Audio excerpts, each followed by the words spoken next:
Taken. He wanted a cure. He found the Creator.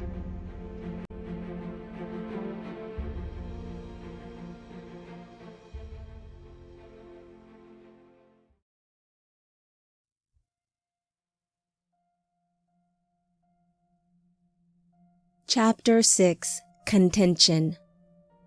Samjaza trailed Tubal-Cain at a brisk pace as they rode horseback through the southern plains of Edenia toward the tribunal Seti. He allowed Tubal-Cain to lead, even though he could have easily overtaken him. The human was obsessed with being first. The other watchers followed his example, riding fast, but staying a respectful distance behind. Samjaza was a skilled leader, if not a patient one. He tolerated the cumbersome method of travel because it gave him a chance to think, how shall I bring up a truly delicate subject without causing alarm? Samjaza wasn't nearly as irritated with Hazazel and Yemezerek as he had led them to believe. In fact, he appreciated the timing of their impetuousness. If they hadn't blundered, I would have no reason to approach the sons of Adam. Neshtu, Neshtu. Samjaza cooed in the horse's ear as he gripped the mane tightly. The animal slowed. Could it be true the Ancient One created these lowly beings to rule not only the earth, but also the heavens one day? Since he'd been assigned to Adam's realm to guard these creatures against the fallen, he had more encounters with the exiled servants of Lord El than he'd ever had in heaven's realm. Just a few months ago in human time, the great leader had even approached him personally. Samjaza had just dispersed the companies of watchers under his command to their posts throughout Adam's realm.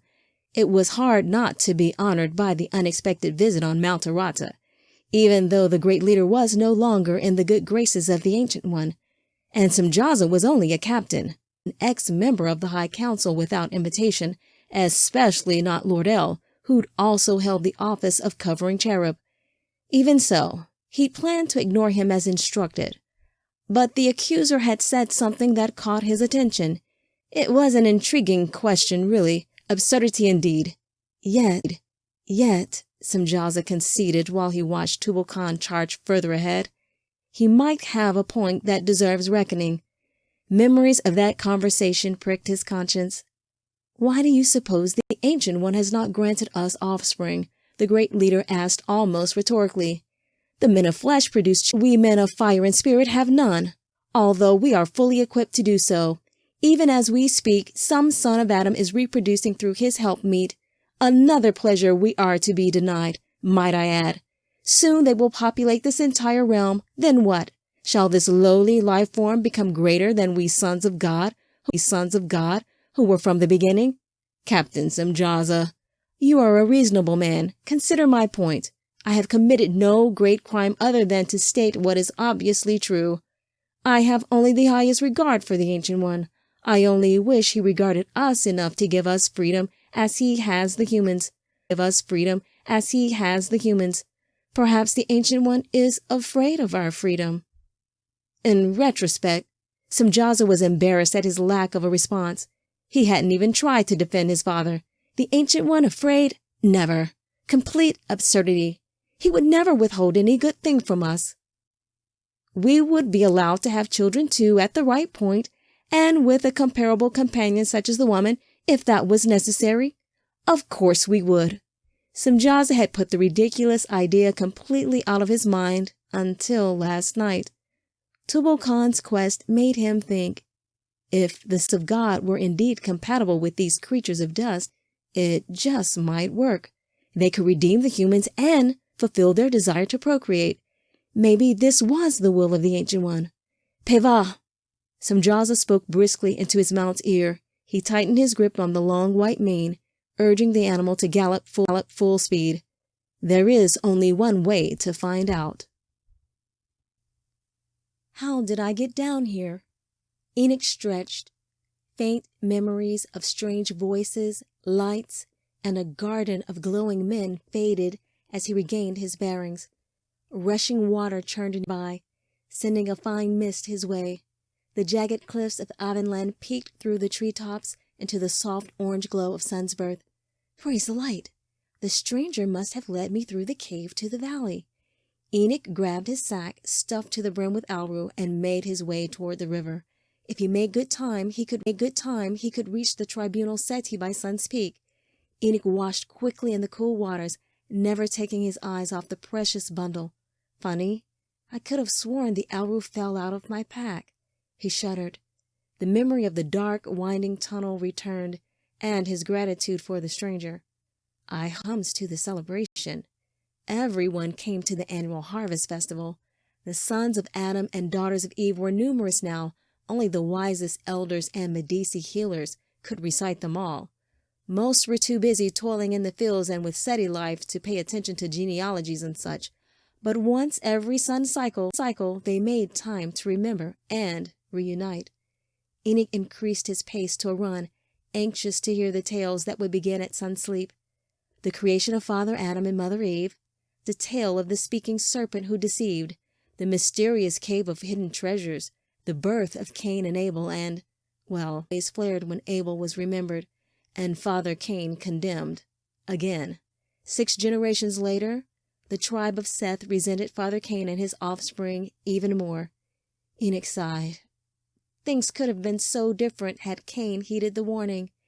Enoch sped past the woodland boundary panting and said, "Let's be friends again." He lied. Tubal-Cain's treachery in the woods all but ended his hopes of the clans uniting again. 'Tis a shame, too.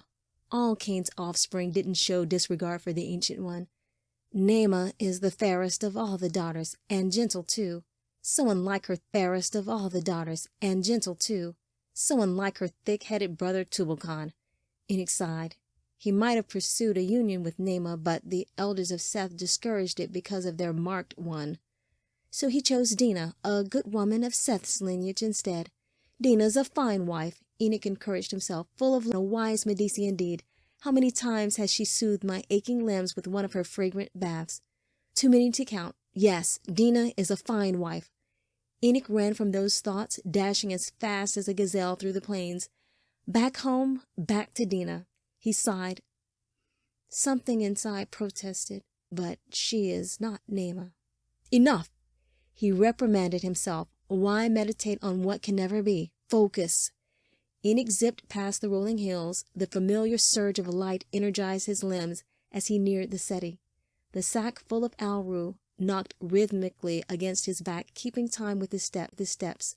Thudump, thudump, thudump, thudump. The ground beneath his feet rumbled. I know that sound.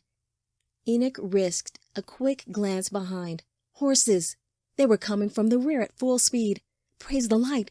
Enoch almost stumbled when he saw the unmistakable figure of Tubal-Cain on horseback, and he wasn't alone. Enoch threw his head back and forced everything out of his mind. The challenge, the ailing ones waiting for the alru, even his own desire to win, and concentrated on just one thing, running. With each step, the faces of his people and their hopes for deliverance returned. The heart pounded as if his chest would explode.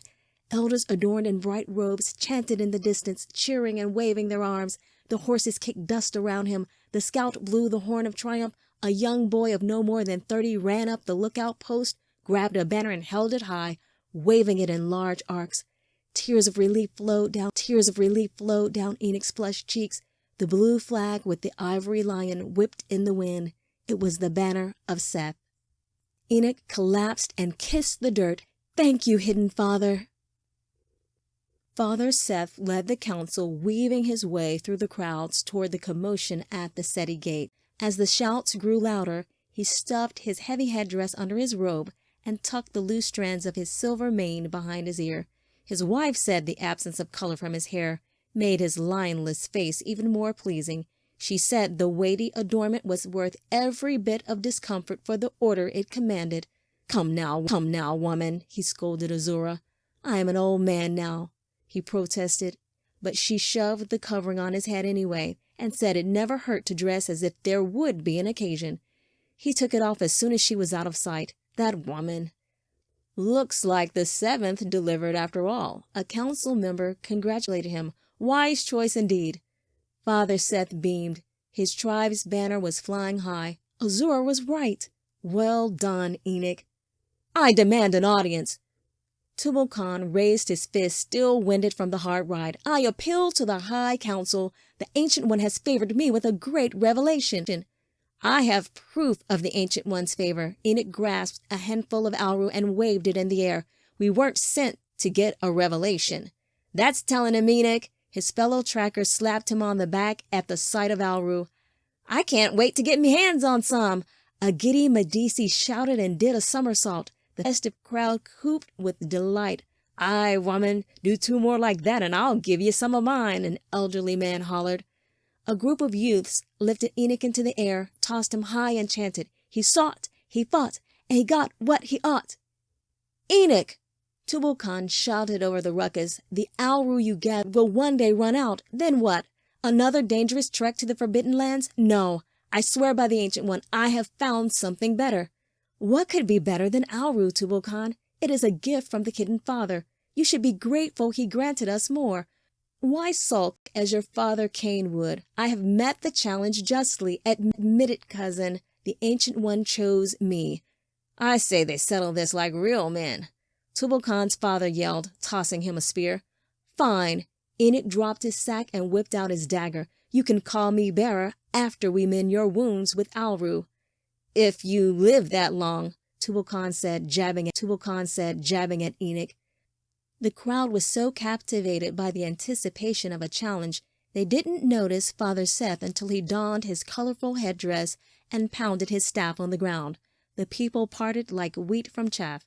Enough bickering, Father Seth tapped the sack of Alru with his rod. Was the first. The issue is settled. You may have found Alru, I'll grant you that, Tubal Khan said, but I have discovered the fulfillment of the prophecy and a permanent cure for the sickness. These men will prove it. He beckoned the impressive riders waiting on their mounts behind him. What do these men have? Enoch said. Light flooded the settee as if someone snatched the midday sun from the sky and threw it to the earth. Enoch covered his eyes, dropping the Alru he'd held up in victory just moments before. The light was coming from the men on horseback. They sat so noble and unyielding, some people began to bow. The rider on the white stallion dismounted and raised his hand, diminishing the light instantly. As he walked to the center of the mob, more tribesmen kneeled, while Tubal Khan stepped back, allowing the man in the fine robe to speak. Greetings, brothers. I am Samjaz of the Elohim. Please do not bow to us, for we are not so unlike yourselves. We, too, serve the Hidden Father. If you will grant us an audience with your elders, we can explain. We know of the curse invoked by your father Adam and his wife Eve, and the prophecy the Ancient One has spoken. There is a way to overcome the curse and defeat of your comings or goings, nor of your kind. Father Seth stepped into the middle of the circle, silencing the whispers. Yet it is the way of our people to listen before judging.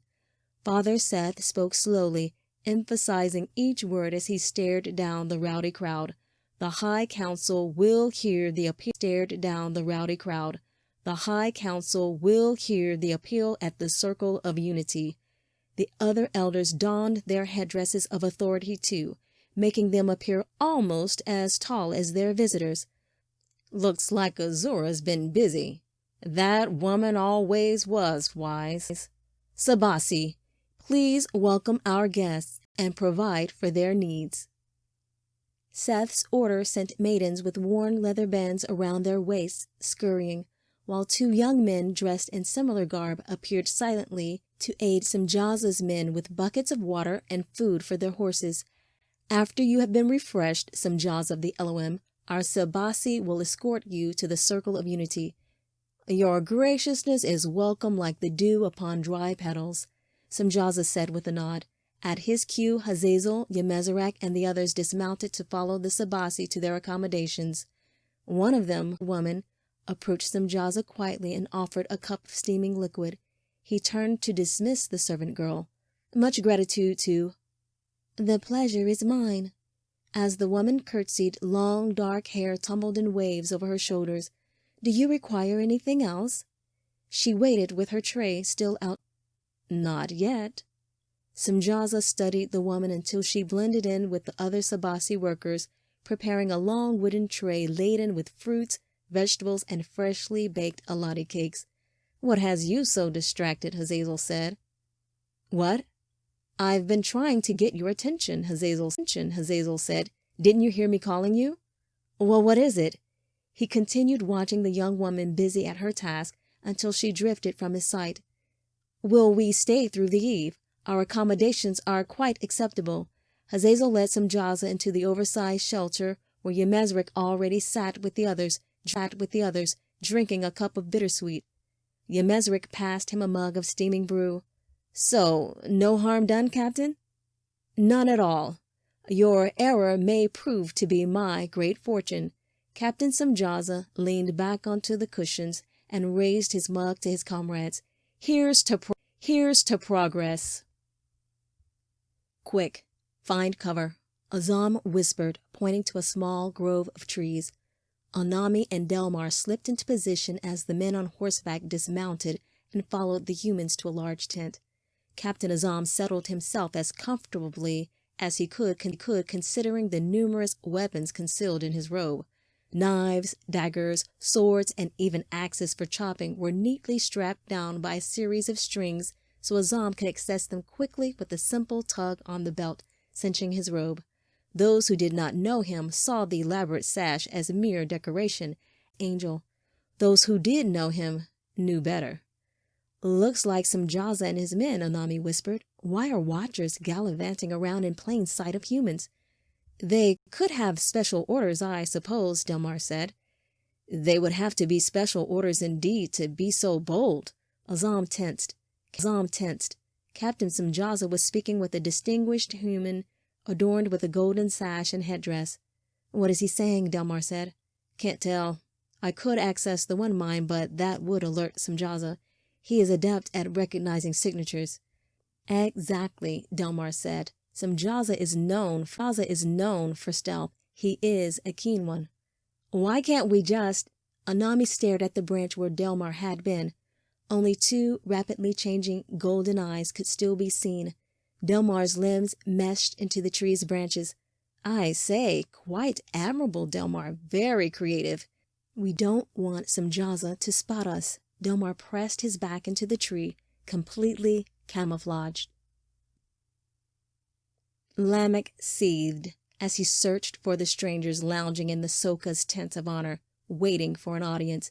His craggy face showed no signs of rage, but his tongue otherwise. He waded through the maze of tents, swearing all the way. "Cursed fool! Couldn't even find Alru." He passed the white dwellings of the youngest family branches. "My dog could have done better." He took a short cut through the tans and blues, housing those with at least 2 generations of offspring. "Idiot, that's what he is." Lamech ranted as he jostled the red and purple tents of the elders of Edenia.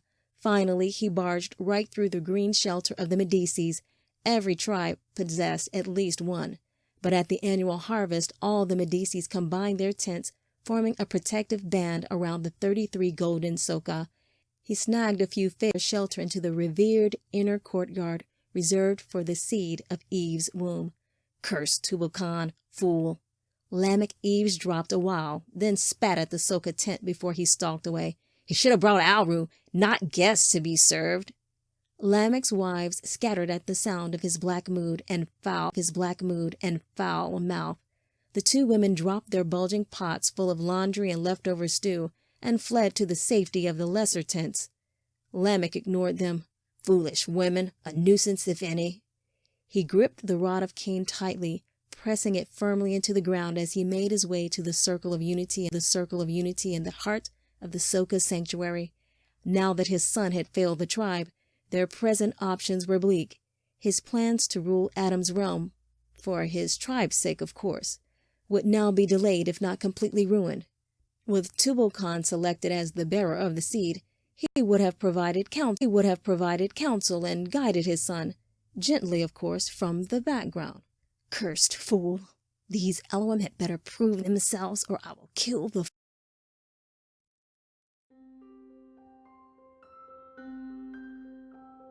Chapter 7. Genesis. The circle of unity provided relief from the sun's heat and peace for the weary. Thick branches of father oaks formed a natural roof over the stone structures. Wrapped in flowering vines greeted each guest with the aroma of heaven itself. This was Eve's creation, a reminder of their former home and the Ancient One. Come, we must ready the room for the ceremony. Eve entered the circle first. The Medici women trailed dutifully behind. I'll take care of the incense, Mother Eve. I'll get the articles, another said. At least the Sabasi are on task this time. The stone floor, already washed and swept clean by the Sabasi, sparkled with the intricate history of their people. Brilliant ruby figures of a man and woman standing next to a tree, inlaid with emeralds, was the centerpiece of the design. From there, trials and triumphs had been carefully engraved with gold and painted in rich hues of purple and blue. The most important accounts lining the pillars were also adorned with precious stones from the hills of the Whitesand. Over it, Eve and the Medici didn't walk across the room. They glided. Good, the youngest Medici said. I hate sweeping. The young woman rested her hips on a pillar as she traced her fingers around a drawing. I wish we could go back. Make haste, girl. Eve tapped the young woman's bottom with her rod. Eve tapped the young woman's bottom with her rod. She pointed to the stone pots hanging from the pillars. Fill those with manta. Of course, Mother. The young healer in training flushed as she scooped up manta and ignited all the torches until the chamber glowed from the fiery substance. The apprentice moved with such speed she almost tripped. Careful now, Mother Eve said without even turning her head. We don't want to waste Alru on preventable sins, do we? And I certainly wouldn't want to send you to the heart of the 7 hills to get more. Medici Dina tapped the girl's head playfully. Aye, ma'am. My eyebrows to grow back last time, an elder Medici said. 'Tis not the place for a youngling such as yourself to chance, seeing how you'll want to be mated soon. Oh, no, ma'am. The young apprentice looked horrified. No, indeed. Not to worry. It's not your turn yet. We'll send Tafara, Medici Dina said, rolling her eyes. Tafara can do anything. She's as strong as any male. They all laughed. Perhaps it's time you made the journey again, Dina.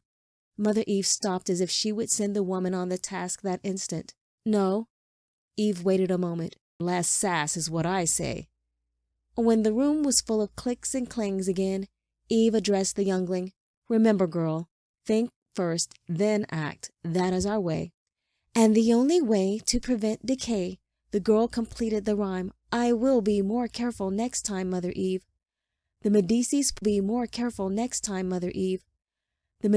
poured pebbles into the trench surrounding a simple, barren mound of earth, piled it with stones, and filled the crevice with more manta. These too would be ignited, forming a brilliant circle of fire when the sacrifices were offered at the site of Adam's first altar to the hidden Father, needed as the flame would appear without provocation whenever the Ancient One was pleased. Do you think heaven's fire will appear tonight, Mother? Dina asked quietly. Who can tell? Mother Eve answered without facing her. You may leave now. I told you to watch your teasing, Dina, the elder Medici said, noticing Mother Eve's slight to the woman. It's Medici, Dina, to you, she replied. If Mother Eve doesn't call you Medici, the elder woman said, then I don't have to either. Perhaps if you speak peace, you will be titled again. Do you think Mother Eve will ever call me by my name? The girl said as they left the room. Eve sighed. Another sign of the sickness. She didn't intend to hurt anyone. She concentrated, trying to remember. There are just so many of them. She shook her head. I should know her name. But she was too embarrassed to ask, and she did not want to alarm the council. There was too much at stake, especially now. Eve kneeled in the center of the ring, alone for the first time since her Adam died. She said the customary prayer in low tones, knowing the Medici stood just outside the chamber, so she could speak to the voice privately. Forgive us our trespass and our sin, and look at us with thine eyes. Hymns went up before you without ceasing. But when we came into this strange land, pure praise was not longer ours, nor righteous prayer, nor understanding hearts, nor sweet thoughts, nor just counsels, nor long discernment, nor upright feelings, neither is our bright nature left us, but our body is changed from the likeness in which it was at first when we were created. Yet now look at our blood which is offered on these stones, and accept it at our hands like the praise we used to sing to you at first when in the garden." A rush of wind swept through the chamber, scattering petals onto the floor. Eve picked up one, cradling it in her palm, inhaling, expecting the voice to walk in the room as he used to in the garden. A squirrel hopped from branch to branch, disturbing the silence. The pebbles smoldered. A few sing-sing birds chirped. She waited until the sun spanned low. Finally she rose from her knees and unconsciously rubbed the worn leather band around her wrist, hiding the scars only Adam's eyes had seen. He will not speak, then. She had tried to make it right, to save the others, but her self-inflicted wounds had sealed instantly. She still much more than her children. When the sickness began to affect them one by one, even Adam, she remained well.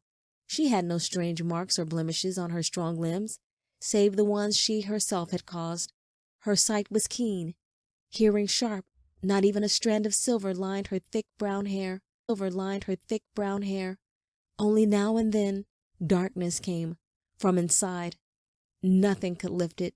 Not even the laughter of the little ones could make her rise from her mat. The intensity was so great. Then it simply passed, leaving as unexpectedly as it had come. "Truth it is," she sighed, filled each elder's cup with a mixture of crushed herbs, and placed a pot of fresh water over a vessel of manta. "I suppose the inward crushing be the sickness too." Eve had almost finished her preparations when she noticed a shadow out of the corner of her eye. The bowl of manta slipped from her trembling hand onto the stone floor, rattling, splashing manta onto her leg. She ignored the pain and tried to locate the source of the shadow. They would not dare come here, would they? The shadow grew larger and larger until it completely blocked the sun from the entrance. Eve's heart returned to a steady rhythm when she recognized the figure. By hard use, a bigger swatch of leather was tied on the side by golden braided rope. His bare chest displayed a lone emblem hanging from a black cord which mirrored the unusual image splashed across his forehead, the only mark on his otherwise perfect face. It was Cain. "Greetings, Mother Eve," the girl said, almost stumbling into the room. Eve nodded to the young Medici peering around Cain's impressive frame. "Most sorry, Mother, truly we are." The maiden apologized with her head lowered, not meeting Eve's eyes. "We did try to stop him." "Do not fret, child," Mother Eve said. The deep warmth in her voice soothed the girl. "I'm finished with my supplications." "Oh my, we have a spill." The girl stepped over the steaming puddle and broken vessel. "I will take care of it right away." "Leave it, daughter," Mother Eve said. "It will fill the trench, no harm done." The young Medici backed away gratefully. Her long braids swung back and forth with every nod. "May the Ancient One favor you, Mother." "She is fortunate to have such an understanding mother. Everyone should be so blessed," Cain said. He admired the newest drawing at it, especially for the harvest celebration of the first son. An image of Enoch running with a sack of Alru. Cain snorted and turned to an older engraving. "At least some of my expression remains." "You speak truth, for we would not dare destroy what someone else created," Eve said. She lingered over the expression just above Cain's head, in the sunlight, holding two little ones, a male in each arm.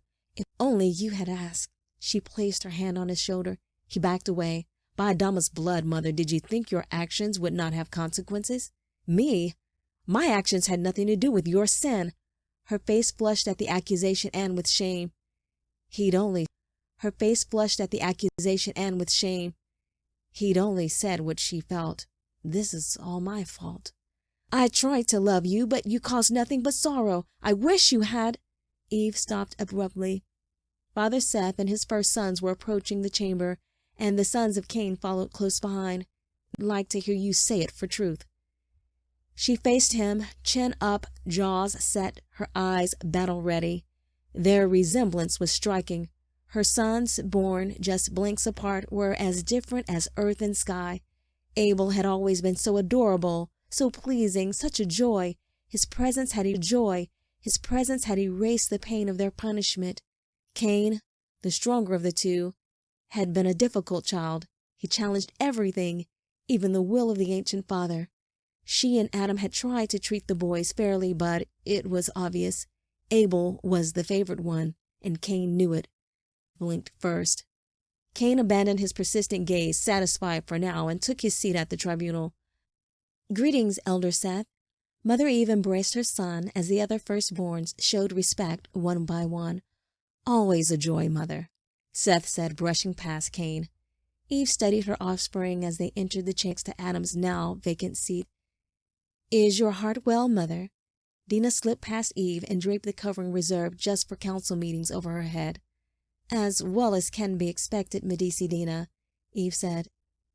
"Medici Dinah has prepared the meal of consecration according to your instructions." The elder tray next to the Great Mother. Each contained a roasted leg of lamb, a roasted egg, a cup of bitter herbs drenched in sour queso, and a fruity mixture of figs, nuts, and apples covered in honey. Dinah beamed as she hovered protectively over Mother Eve. "Yes, Medici Dinah." The young Medici over Mother Eve. "Yes, Medici Dinah." The young Medici peeked around a stack of trays taller than her head. Somehow she managed to serve each elder without the trays toppling over.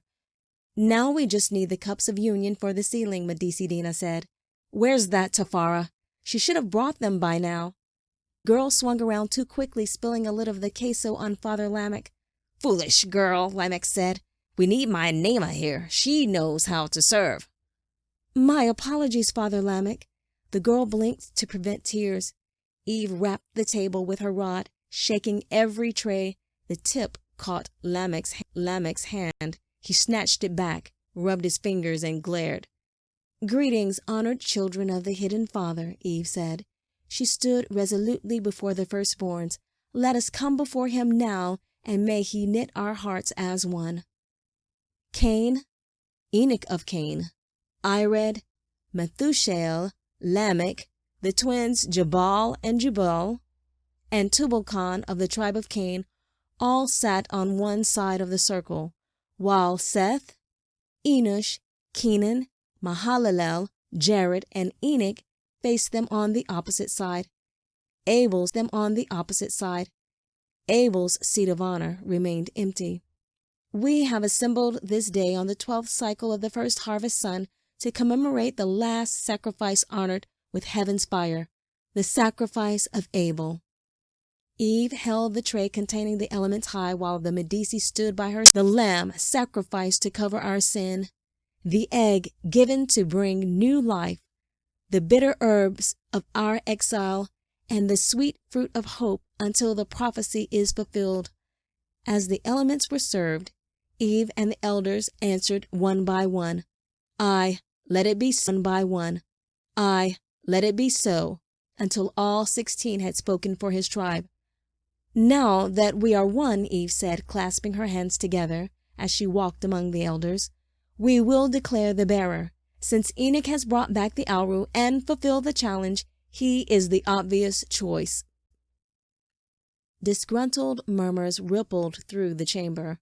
"However," Eve said, silencing them with the firmness of a lioness, "there are some among us who disagree. Let them make their appeal now." Now that it was time to state their grievances, the opposers were strangely silent. Eve searched the faces of the firstborns. Each held some of Adam's wisdom and strength. Each possessed a measure of his weakness, too, though it couldn't be seen at first glance. A cold stare, a bitter set to the mouth, furrowed brows, an arrogant uplift to the chin, jaws clenched in anger, just a bit of the sickness. No longer were they the carefree children who once frolicked among the plains of Edenia, unaffected by the curse. Only Enoch seemed to retain his innocence. "Very well, if there are no objections." Tubal-Cain stood quickly. "Mother Eve, there is something of great importance the tribunal should know before the declaration is made." Nema focused on the strange visitor Lita escorted along the trail to the circle of unity.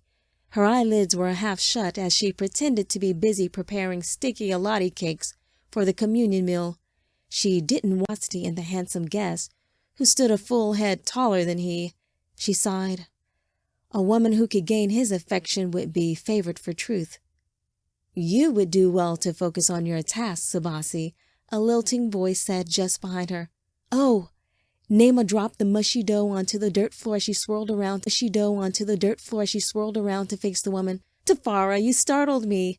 Nema quickly picked up the dough and tossed it into the ashes of the fire. "Just one more lottie cake and this tray will be complete." "Lita is a good man, strong and loyal. You will be safe in his arms, cousin." Tafara grabbed a handful of dough, sweetened with cane rod essence. She laid the alati onto the stones to bake before Nema could object. "You are gracious," Nema said. She had always been fond of her beautiful cousin. Even though she was a Medici, she always showed respect to the Sabasi who attended to the needs of the elders and Medici. "I am fortunate for truth," Nema said with a quick toss of her long dark tresses. "Yet you are not content," Tafara said. "I am not," Nema sighed. "I once thought Enoch might pursue, but the council, well, that is neither here nor there." She blushed. Tafara had been sports and the only one who knew their intentions. "You are still admired," Tafara said, patting her hand. "I am happy to know he is happy." Nema squeezed her hand. "I do like Lita. He is fair and kind. Yet with him, one day is as the next. I already know what my entire life will be like.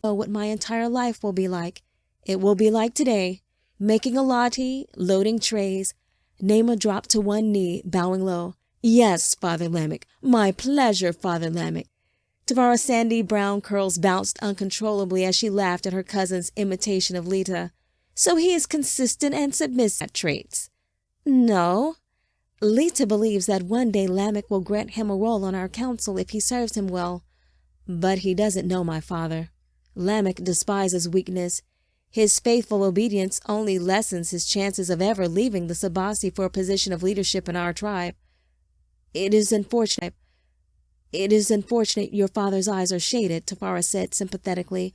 The news of Lamech's cruelty had reached the tribe of Seth, even though their setties were many spaces apart. "And I am truly sorry you were not made Medici at your 12th cycle."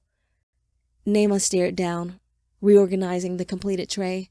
"You are as intelligent, as gifted as any of us. It would have been my pleasure to serve with you." "What is done is done. At least my spying days are over. I was not selected to serve communion at the tribunal this harvest." Nema flipped her hair back to reveal the faint slash across her back. Tafara cringed. I remember the incident, but I didn't know he hit you." "All is well." Nema recovered the scar and began stacking trays onto a cart.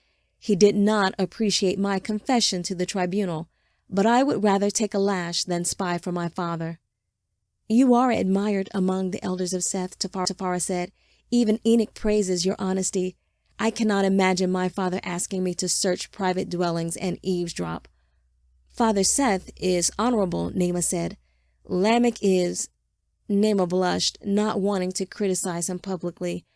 "Let us just say we do our best to avoid him." "Not change your father." Tafara helped Nema push the cart toward the gathering. Her familiarity with the daughter of the tribe of Cain drew curious stares from a few women of Seth's tribe. Nema stared at the ground to avoid their faces. "And I cannot change the foolishness of some people," Tafara said loud enough for the women to blush and turn away. "Yet I can change your mood." Tafara pulled her cousin along the gathering at the center of the seti. "Sabasi Nishel!" Tafara shouted as she clapped her hands to get the attention of the girl carrying water to the fire. "Take these trays to Medici, Tafara." The young Sabasi dropped her water pots to pull the heavy cart. "As for you, Sabasi Nema," Tafara said with a mischievous sparkle in her eyes, "no labor for you this eve. You are coming with me to the celebration." The sound of the lute piped sweetly as the sun began its slumber. "Sitting one approves." Tafara pointed toward the sky and blazed with purple, pink, and orange. Indeed, the Ancient One has favored me tonight, Nema laughed. The two cousins skipped like childling girls away from their mother's side for the first time, matching their strides to the rhythmic pounding of the drums in the distance. The chants of the tellers reached. One night the tribes forgot their differences and celebrated together the cycle of the new sun and the promise to come. Let's run, Tafara. The tales are about to begin. Tafara dashed toward the colorful banners waving in the distance. Last one is a rotten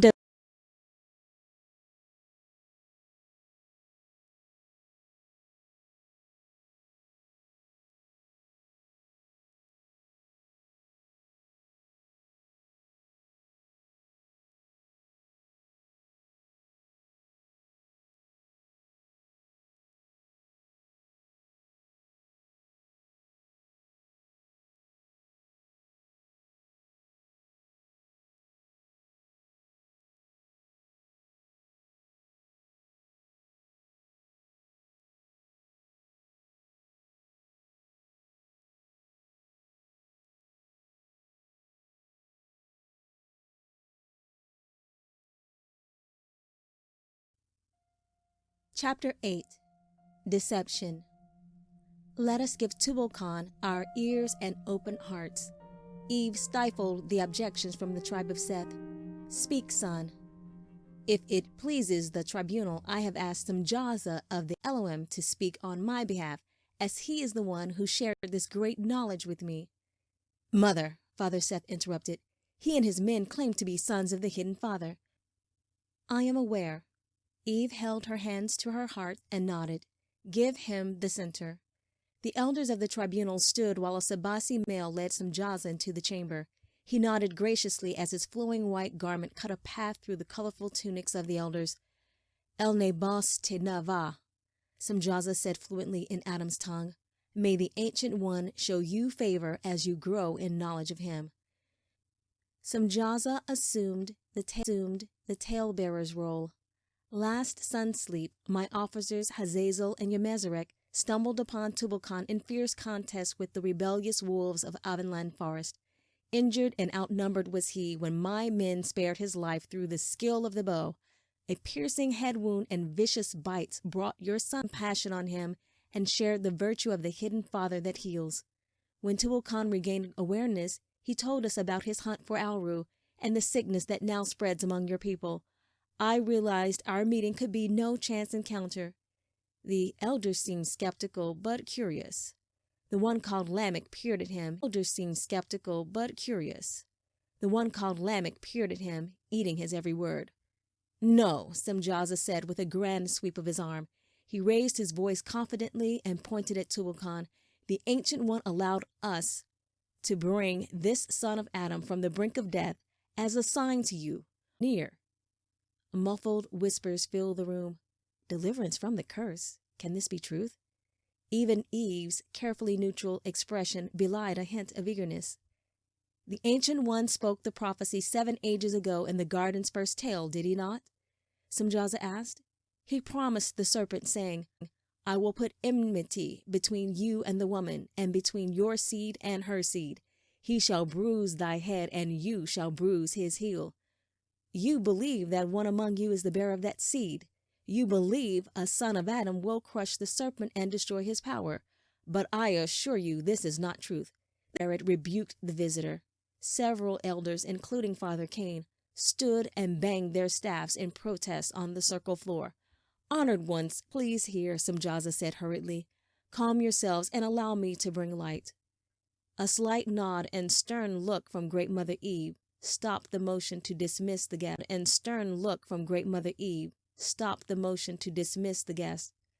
The seed of the woman will be holy and incorruptible. He will have no taint of sin or the sickness within him. We all know that only one who is righteous can defeat the evil power of the serpent. A few firstborns lowered their staffs, told me the sickness is only getting worse. The children are weakest among you, with a few exceptions. Samjaza motioned toward Enoch and Tubal-Cain. Yet your aged mother Eve remains full of the ancient's essence. Tell me then, how can the prophecy be fulfilled when Adam's sickness is multiplied in each generation? Are you saying we have been deceived all these years? Father Cain addressed Samjaza but faced his younger brother Seth. Father Seth focused on Samjaza. Abel's offering was accepted. That proves even your beloved Abel would not have been righteous enough. A trace of Adam's sin would still flow. I ask you, who is the seed of the woman? Samjaza waited for a response and then continued passionately, who could be born of a woman yet have no sin? Enoch wrinkled his nose. Do you smell that? He tapped Father Seth's shoulder and whispered, it smells like a kill. Are bloodlust animals near? Shh! Are bloodlust animals near? Shh! Mother Eve rapped the table. A breeze fluttered through the chamber, scattering petals into the manta-filled trench surrounding the altar. Their syrupy sweet aroma filled the room. I only smell incense, Father Seth whispered, once Great Mother looked away. Satisfy the requirement, Samjaza spoke over the distraction. With eyes closed, he extended his arms to the heavens as the white of his robe intensified. The elders shaded their eyes. The room was flooded with brilliant golden radiance. A union of the Elohim and a daughter of Eve will produce the seed. Samjaza answered the riddle with piercing authority. Father Seth pounded his staff on the circle floor, breaking the mesmerizing effect. For 950 new sons, we have honored the Ancient One and offered sacrifices as our father Adam did. Tell me, Samjaza of the Elohim, why has he sent you and not spoken to us himself? Father Seth faced Captain Samjaza with eyes wide open in spite of the blinding light. Our hidden Father speaks to us at the altar of sacrifice. Am I not standing at your altar of sacrifice? Samjaza strode toward the circular trench filled with molten manta and stepped inside. Wait! Tubal Khan shouted as he lurched toward the captain. Mother Eve covered her mouth with trembling hands as the fiery substance oozed over the visitor. Instead of cries of pain and burning flesh, manta bubbled around Samjaza as he set the circle ablaze and became a flame among flames. Am I not the fire of the Ancient One? He asked. Cozy, isn't it, Meadowlark? The drummers pounded as Hazazel watched two beautiful girls running toward the celebration. Cozy indeed it is. Meadowlark reclined and sipped more of the strong, sweet brew. How exciting! Hazazel motioned for Sabasi to refill his cup. I must say I am a little eager myself. I do love a good show. I believe our comrades agree with you, Meadowlark said. Perhaps too much, I think. Their fellow watchers were surrounded by a bevy of lovely girls dressed in brightly dyed skins and feathers. The young women danced around the guests, twisting and clapping as they maneuvered the tribal banners in twirls and arcs to the tempo of the drums, while onlookers chanted in unison, pounding their long wooden torches on the ground. Noma, Noma, Taluvi. Listen, Hazazel nudged Meadowlark. They're saying, tell us the story. Hazazel laughed heartily and joined the cry, Noma, Noma, Noma, Taluvi, Noma, Noma, Noma, Taluvi. Suddenly, a tall figure ran into the center of the circle of remembrance. Leaping and twisting until every eye was on him. He was painted from head to toe with a pitch-black substance and wore a swirling cape of large black feathers. A hush settled over the settee as the sons and daughters of Adam stared at the dancing solemn reverence. In the beginning, a heavy voice boomed from the crowd. Darkness was over the face of the deep. The figure in black stretched out his dark cape and shook it until it rippled like a turbulent sea. And the spirit of the Ancient One hovered over the waters, replied a female voice. Another person, covered completely with gold paint, rushed to the circle as he swirled his matching cape of dyed feathers outward and over the dancer in black who crouched before him. And the hidden Father said, responded a male voice from the opposite side as he moved toward the fire. Let's surged 5 spans higher as he tossed a pot of manta into the blaze. The crowd gasped with delight as the figure in black was replaced with a score of dancers adorned in white and gold.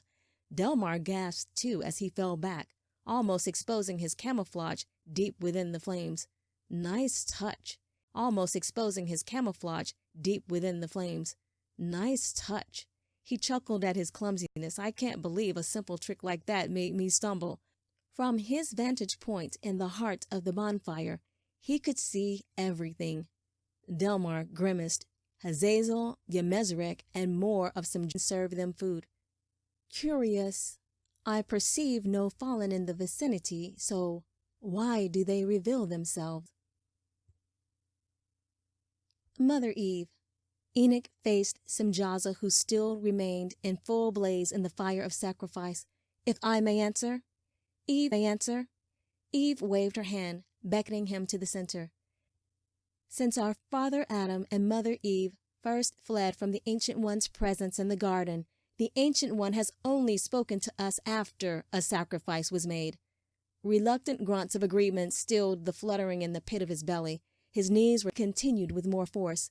This Elohim for truth does stand in the altar of sacrifice, yet the fire does not consume him. 'Tis true, one said. He's fit indeed, another agreed. Enoch pressed on. We all know a sacrifice is not acceptable unless the life is consumed.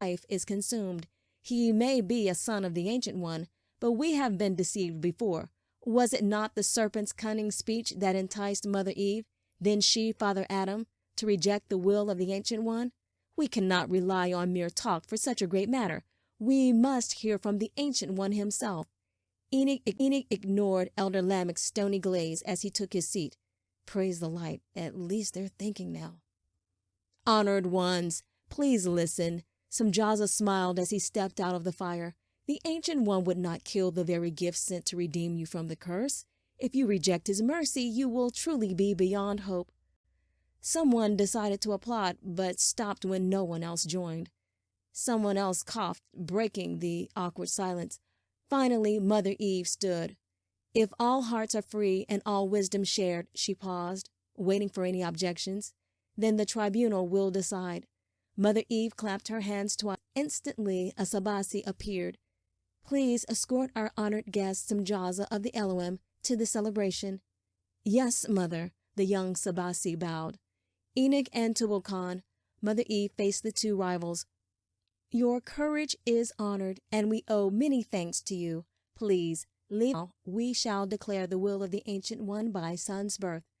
Eve raised her hand again, and two more Sabasi men quickly entered the chamber and stood by the two firstborns of Lamech. To be fair, the twins Jubal and Jabal will not decide. Please escort these honored ones to the celebration. This is absurd.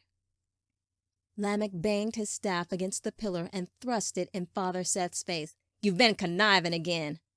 The Ancient One may excuse a fool once, but do not expect his mercy twice. Father Seth rolled his eyes as he pushed Lamech's staff away from his nose. You've been bold to take more than what is allowed. Do not. Not that again. My wives are my concern. Don't be jealous because I have the strength to satisfy two women. Strength has nothing to do with it, Lamech. You only took two wives in a feeble attempt to increase the seats of the tribe of Cain on the council through sheer numbers. Through you obtained 3 firstborns, the twins Jubal and Jabal, born of Ada, and Tubal Khan, born of Zillah. Now, you would offend the Ancient One yet again by this union with Elohim? Cursed fool! Jealousy has shaded your eyes. Our tribe outnumbers yours because the sons of Cain are strong, and our daughters favored. The hidden Father has sent great revelation through Simjaza, yet you refuse it just because your precious Enoch was not the one to discover it, and justice is what it is.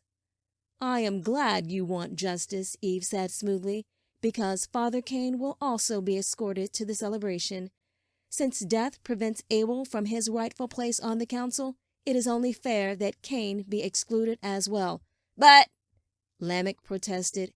Cain approached the center as if he would test their matriarch, but merely said, Don't worry, Lamech. Our day will come. Without that mark, Eve said, pointing to his forehead, you wouldn't have this day. No one dared challenge Great Mother Eve, not Lamech, not even Cain. Having no father or mother save for the Ancient of Days, no one really knew how the hidden Father would respond to an attack on her person. No one dared risk being like Cain. Cain knocked away the hands of two Sabasi males, poised to accompany him, and strode out the chamber. Now we are even. Mother Eve pounded her rod once. Now we will choose. You will find the celebration most pleasant, Honored One, hid his nervousness with a laugh as he guided Captain Samjaza. The dancing is like the butterfly landing on petals, and the music is like the earth that rumbles. Do your people make joy with the music and dance? Lita asked, tripping as he tried to bow and walk forward at the same time. Yes, Samjaza said. Lita chuckled and stumbled again over the stone path partially hidden in the moonlight. Though I suppose the hush of night's rain is more pleasant than my chattering, Honored One. Lita wiped his sweaty palms on his brown sash pack. Sabasi were supposed to serve and not be heard, Lita reminded himself. This was an important task. Elder Lamech had asked him personally to assist the Medici at the Circle of Unity, and Great Mother Eve had called for him, a high honor indeed. And here he was questioning one who was obviously more favored than himself. Lita shook his head as he led Samjaza into the clearing.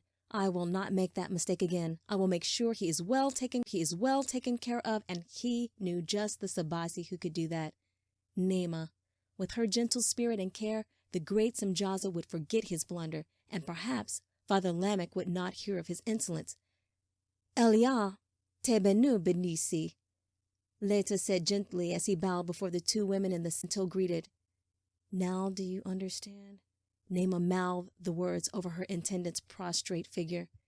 May the Ancient One smile upon you as well, faithful one. Tafara suppressed a giggle. You need not bow so long, Sabasi Lita, Tafara said. Rise, you are among friends here. Tafara said, Rise, you are among friends here. Nema, you are as lovely as the Ancient One's fire at sun's first slumber, Lita said as he somehow bowed again, even more deeply this time. Yes, Lita, you have told me many times, Nema said absently and yawned. Smoke. You shower me with kindness, trusted one. Nema flashed a dazzling smile Lita's way when she noticed the bruised look on his face. She looked over Lita's head at the tall visitor. And you honor us with a guest, have you not? Lita stood upright and beamed like a sapling cub stroked by his master. Bendisi Tafara and Sabasi Nema, may I present to you Captain Samjaza of the LOM. We are delighted by your presence, Nema said smoothly. The slight nod of her head sent waves of thick dark hair cascading over her shoulders. Father Elder Lamech would be most pleased if you would serve our honored guest this evening, Lita said, still smiling brightly as he motioned toward the trays of fellowship. Unfortunately, I must disagree with Sabasi Lita, Samjaza interrupted. Lita laughed nervously, desperate to fill the awkward silence. Samjaza kneeled as he took Nema's hand and raised it to his lips. The Ancient One has never made the setting of the sun as beautiful as this one, Lita. Please go and tell Elder Lamech immediately that the LOM are grateful for his warmth and generosity. Yes, honored one. Lita hesitated as he bowed. I will tell him at once. Lita rushed to his task but kept looking over his shoulder at Nema, which caused him to stumble into a Sabasi carrying a load of trays. Mind your step, you fool! The man scolded Lita. Tafara winced, and the captain laughed and exchanged pleasantries. The tales of old have just begun, Captain Samjaza. We would be honored to share your presence, Tafara said, moving in between the handsome visitor and her friend. I am sure your brother would be most pleased to join us. Samjaza reluctantly released Nema's hand and offered his elbow instead. Yes, of course, Nema said absently. She and the captain walked arm in arm, while Tafara waved the banner of Lamech in the air until she caught Tubal-Khan's attention. Nema, be sure to give my regards to Sabasi Leta. Samjaza said, wise indeed to trust me into your care. I, too, must be favored by the angels.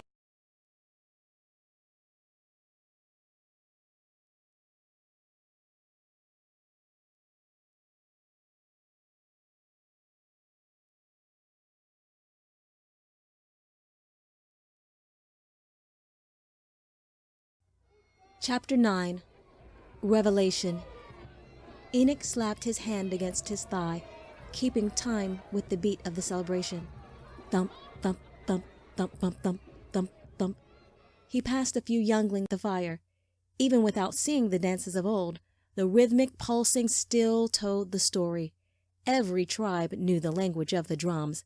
It could be heard over great distances, pounding the news of a successful hunt or the birth of a new son.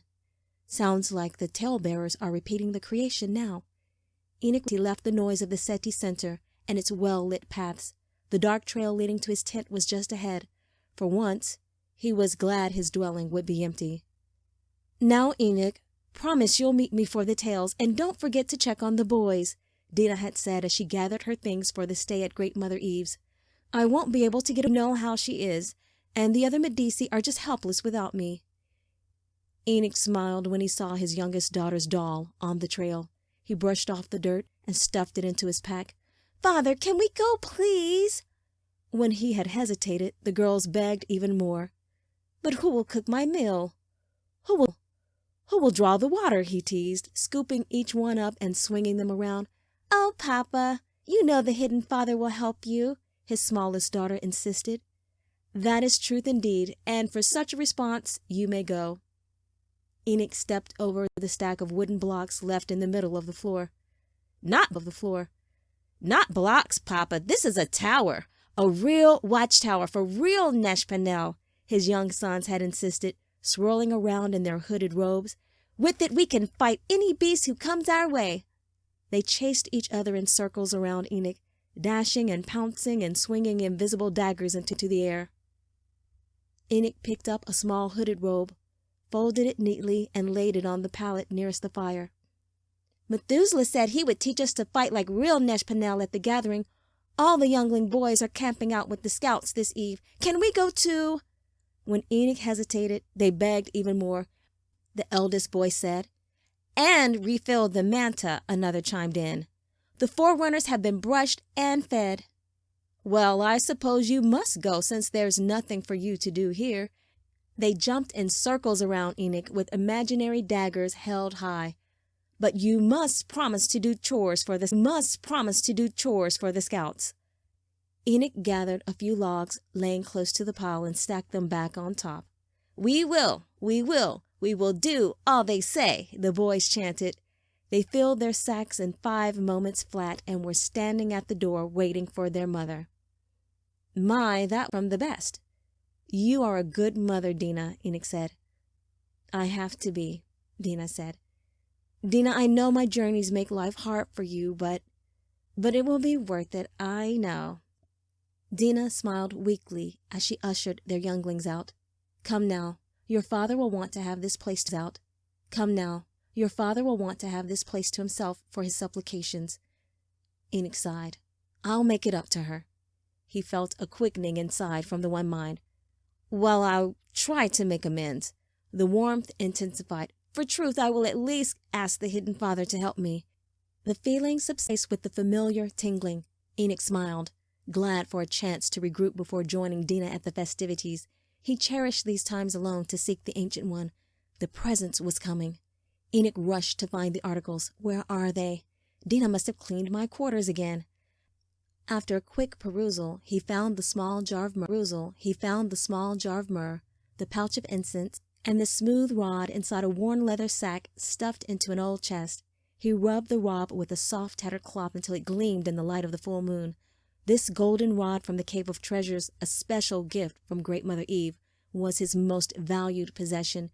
She had given a reminder of their home in the garden and the Ancient One's promise that they and their offspring should one day return. Enoch shook the pouch and jar. They were light in his hands. "There may be enough for 1, maybe 2 more prayers." Enoch shrugged and poured out what he needed. No point in troubling about it. At least there's enough for today.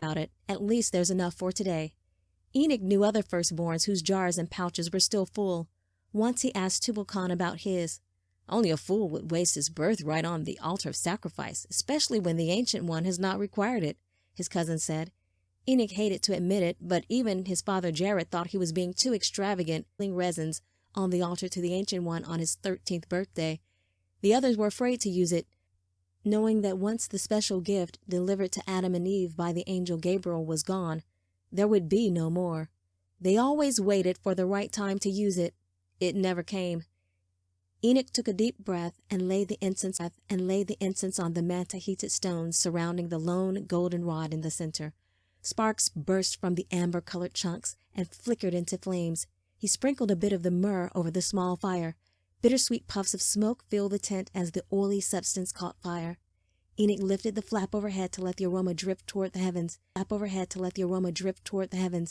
He placed the pouch and the jar carefully back into the leather sack, but not before shaking each one gingerly in his hand. He couldn't be sure, but it did seem like there was enough for at least one more sacrifice. Come to think of it, Enoch muttered to himself as he knelt beside the fire and pressed his face to the soft earth. There always seems to be enough for one more. He began as he always did, thanking the Ancient One for everything he could think of, his family, his relationship with Dinah, from Methuselah to excel as a Neshpanel, each youngling by name, the reward of a good day's toil, and of course, finding the Alru. Then he blessed the name of the One and asked for forgiveness of his sins, naming as many as he could. Last he began singing praises to the hidden Father. Enoch lost track of the time. He was saturated with perspiration. His knees ached under the weight of his frame. He felt a cramp along the back of his neck. His throat was parched. Enoch gulped and paused. He listened for a long while, upright. Maybe Tubal-Cain was right. I am. The darkened corners of the tent brightened.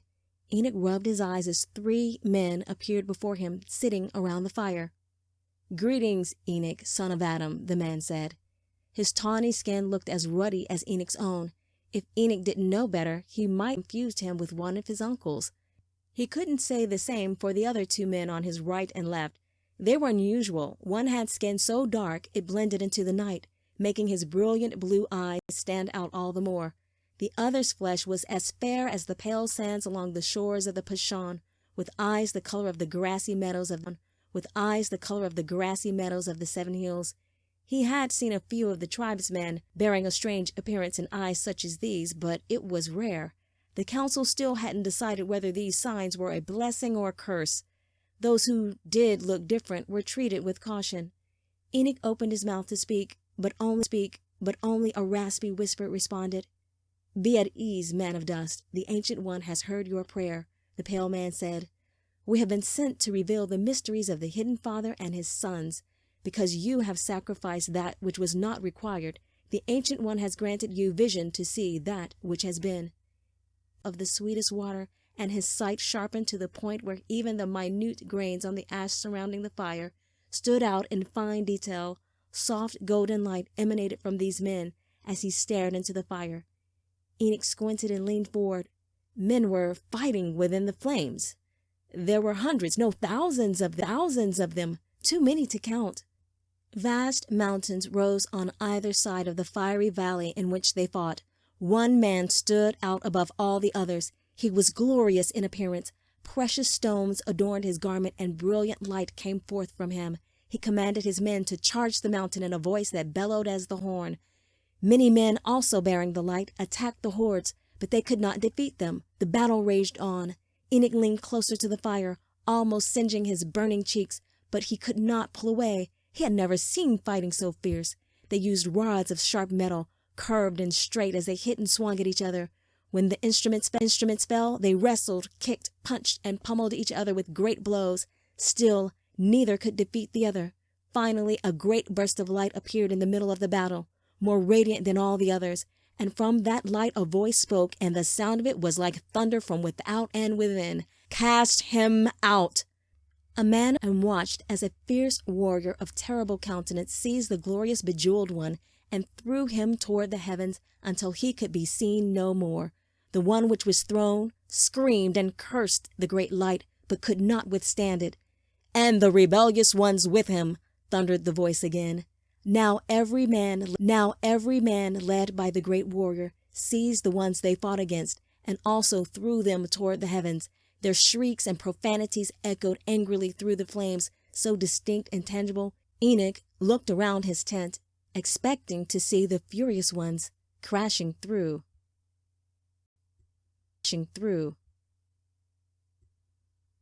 Now the serpent was more subtle than any beast, whispered the talebearer as he crouched low and circled the fire. A colorful winged creature appeared at his words, surprising the crowd as he soared over them with grace and agility, and hit the ground dancing. A young woman wearing a sheer white garment and a crown made of petals skipped from the onlookers and joined the dance of the serpent with the carefree exuberance of a child. A handsome young man, also adorned in a robe of pure white, chased the girl and tried to catch her as she and the serpent swirled around and around him with dizzying speed. And he said unto Eve, the talebearer continued, did the Ancient One really say, you must not eat from any tree in the garden? Abruptly, the drums, the chants stopped. The dancers froze in their tracks. No one spoke or moved as the young woman stepped forward and answered the question. We may eat fruit from the trees in the garden, but the Ancient One did say, you must not eat fruit from the tree that is in the middle of the garden, and you must not touch it, or you will die. Again the foreboding in its rhythm. Slowly and surely, the serpent began a new dance, smooth and tantalizing, as he dangled a leafy branch laden with ripe fruit before her eyes.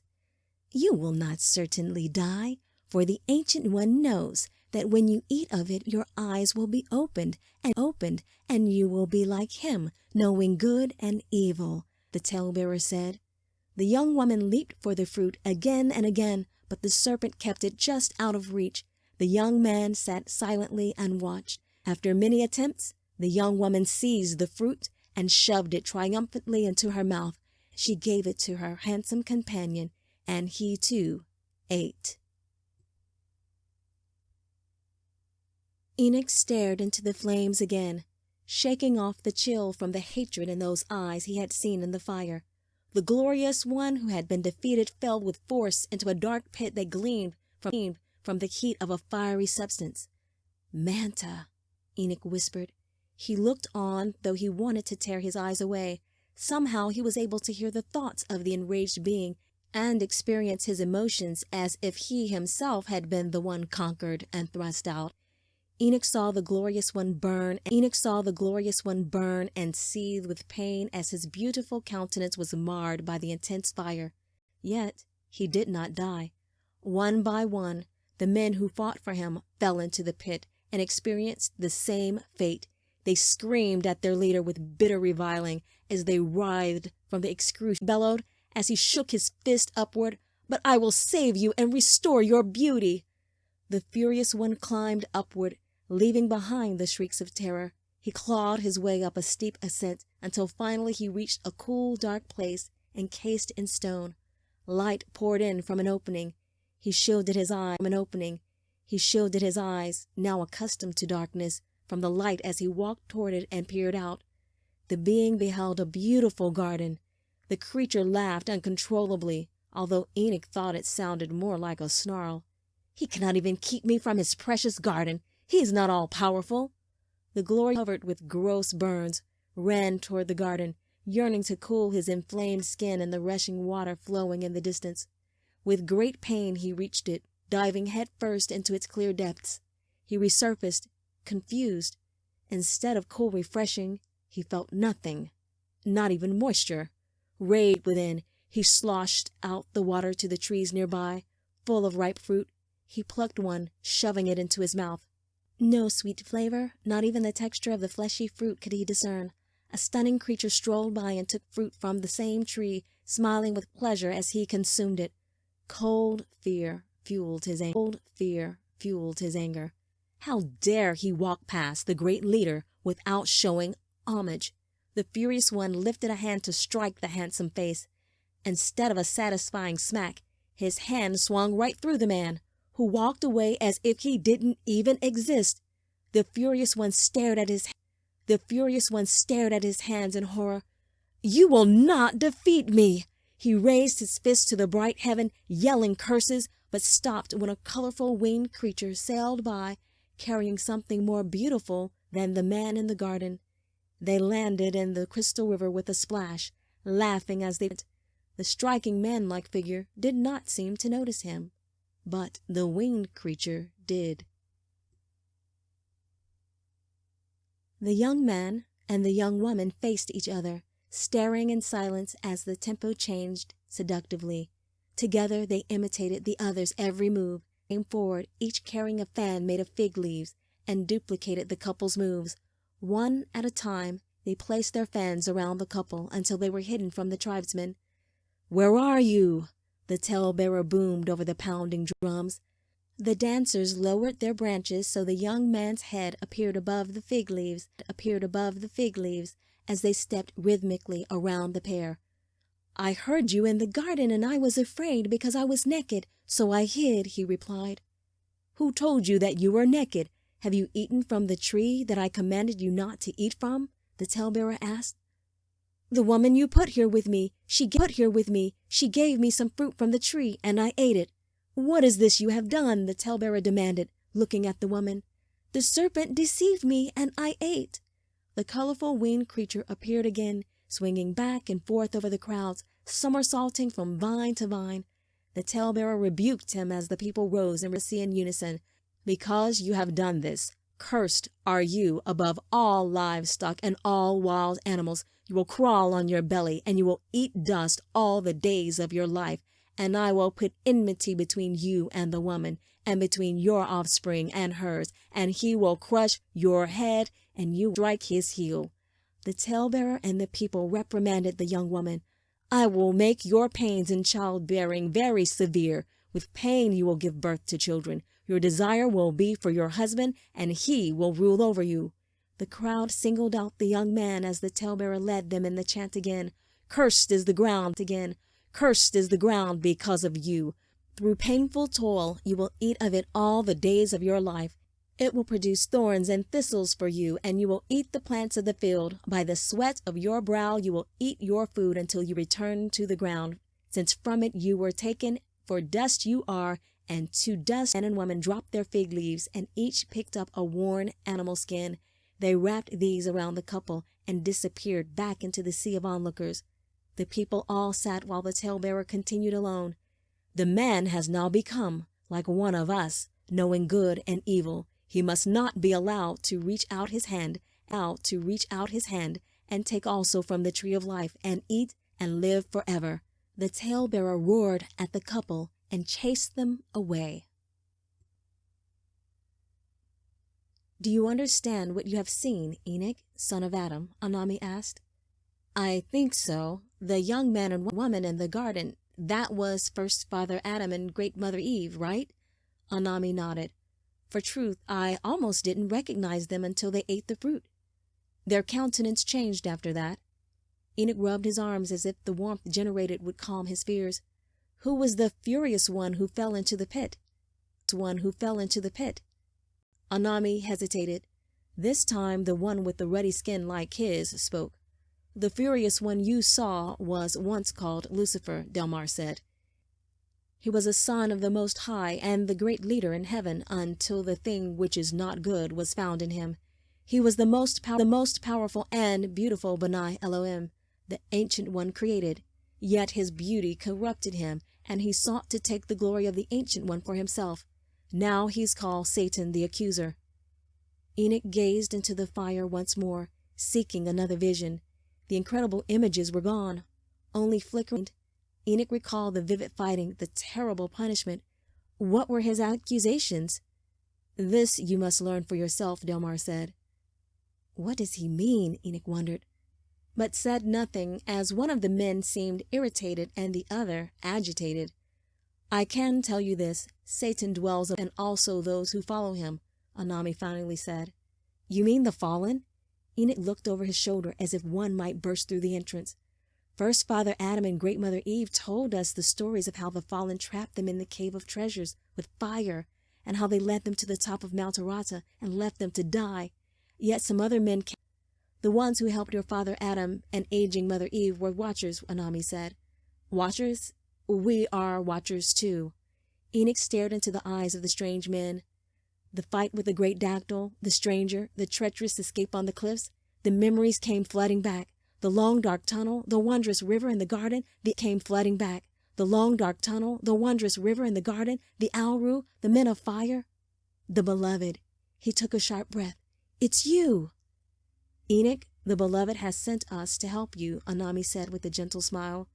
Enoch wrinkled his brow and faced Anami, avoiding the piercing eyes of the ebony angel. Samjaza has come here with a company of men. He claims he can help us. He says he is of the Elohim and that the Ancient One has sent him. Praise the light. Is this true? Do they really know how to heal the sickness? Enoch rushed on. Is he trying to? Enoch stopped abruptly. His mouth hung slightly ajar. Is he of the fallen? Enoch shuddered, remembering the rage of the men who followed Satan. No, Enoch. Samjaza is a watcher, Anami said. Enoch relaxed just a bit at the news and wiped his damp palms against his leg. Wait, if Samjaza is a watcher, why? Enoch did a double take. In the blink of an eye, the men vanished. I say, Delmar, you really should give me a warning the next time you plan on transforming in the middle of a chat. Irritation shaded Anami's usually pearly essence to opal. I nearly lost my balance when you pulled me out. I had to do something because a certain person was just overflowing with information. I am not sure the Ancient wants a human to know all that. Delmar became a little more golden as his own hues intensified.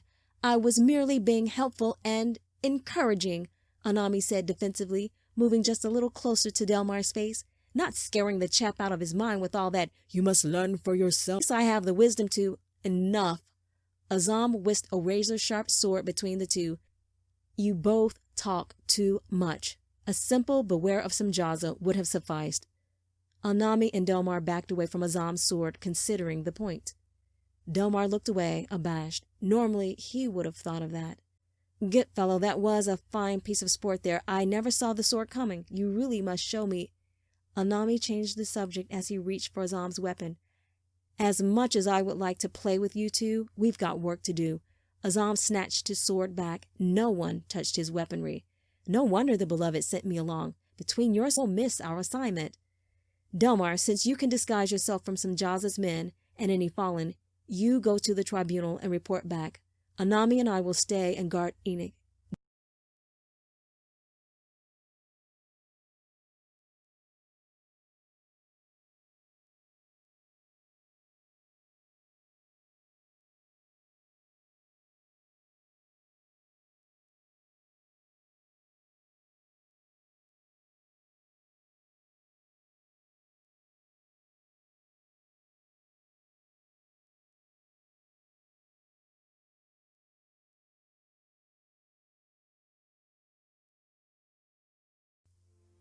This concludes chapters 6 through 9 of Taken, a metaphysical fantasy novel. If you enjoyed this excerpt, please check out the next chapters of Taken on this YouTube channel. Remember, eye has not seen, nor ear heard, nor have entered into the heart of man the things which God has prepared for those who love him. Please share this uplifting read with your friends and get ready to soar. Thank you again for listening, and may the favor of the Ancient One be on you.